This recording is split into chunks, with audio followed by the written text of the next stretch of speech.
actually think that the positive impacts of gardening on mental health kind of can't be quantified because there are just so many of them. People get so much different stuff from gardening. In the last year, people have been really enjoying a quieter, more personal form of gardening, just being outside and experiencing nature. But in general, throughout my whole career, I've seen people gardening in community spaces where they can connect with other human beings as well, and how that can benefit their mental health.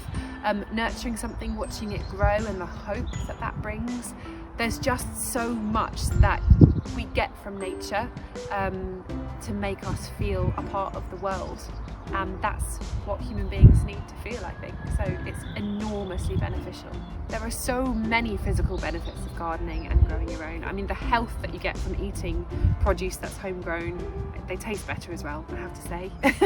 But also just getting outside, fresh air is so good for us, good for your skin, as long as you wear sunscreen, good for your body.